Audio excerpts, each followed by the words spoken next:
네요. 저희가 그 쉬는 시간이었는데 60대 정도로 추정되는 분이 그냥 무작정 들어오셔서 차를 좀 빌릴 수 있겠냐고 하셨는데 저희가 이제 안 된다 했었거든요. 안 된다고 했음에도 불구하고 무작정 이제 주방 쪽으로 들어가더니 어떻게 제지할 수 있는 상황도 아니었고 그냥 무작정 칼을 들고 이제 나가길래 저희가 이제 그래서 바로 신고하게 됐습니다. 근데 당시에 이제 여직원이 있었는데 심리적으로 좀 많이 불안해하고 좀 무서워했죠. 하마터면 식당 직원부터 시민들까지 위험해질 수 있던 상황. 이번 사건의 피의자 역시 조사 중 일반적이지 않은 모습을 보였는데 형사계에서 조사하는 과정에 진술에 신빙성이 없고 이상현상을 보여서 담당 형사가 이건 정신감정이 필요한 상황이다 판단해서 응급 입원을 했다는 것을 알고 있습니다. 결국 두 흉기 난동 사건 모두 조현병, 피해망상 등 정신질환과 연관됐을 수 있다는 점에서 유사한데요. 실제 이상동기 범죄 중 21.4%가 정신질환으로 인한 범죄라는 분석도 있습니다.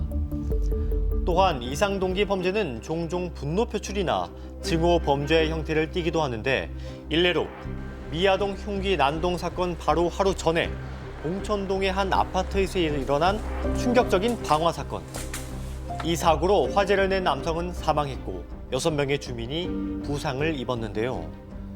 일각에선 이 사건의 원인을 층간소음으로 추정했지만 전문가가 주목한 부분은 조금 달랐습니다. 그 층간소음이라고 하는 것은 하나의 작은 원인에 불과하지 그것이 그 사건에 있어서의 전적인 원인으로 우리가 만약에 접근을 하게 된다면 이 사건에 대한 이해 자체가 불가능한 거예요. 이것도 이상동기 범죄로 봐야 하나요? 이상동기 범죄를 보죠. 그렇다면 어떤 유형이 좀 속할까요? 그거는 이제 분노 표출형 자기과시형이죠. 이 사건 역시 이상동기 범죄 중 분노 표출형에 해당한다는 것이죠. 그렇다면 이유가 없는 이상동기 범죄에는 어떤 사건이 있을까요? 이유 없는 게 진짜 무서워요. 2년 전 온 국민을 공포에 떨게 한 신림동 흉기 난동, 그리고 바로 한 달 뒤에 벌어진 서현역 흉기 난동 사건. 이 사건이 대표적으로 이유 없이 벌어진 이상동기 범죄에 해당한다는데요. 2023년 한 해 동안만 이상동기 범죄가 무려 46건이나 발생했다는 결과를 봐도 이 문제가 얼마나 심각한지 알 수 있습니다.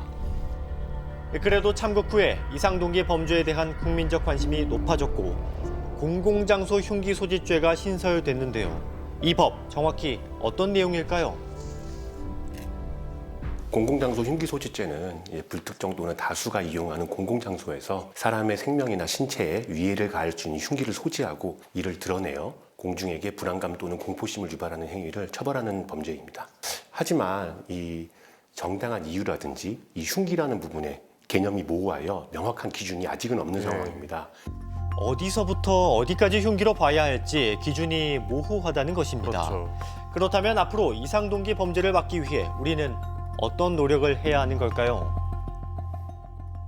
사실 우리가 이제 범죄를 저지르는 그 범죄자 입장에서는 처벌이 강하다라고 해서 그것을 두려워하거나 하지는 않아요.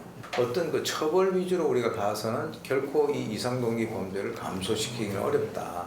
그래서 이제 좀 예방을 할 수 있는 여러 가지 어떤 사회적인 시스템이라든가 이런 것들에 대해서 고민을 할 필요가 있고요.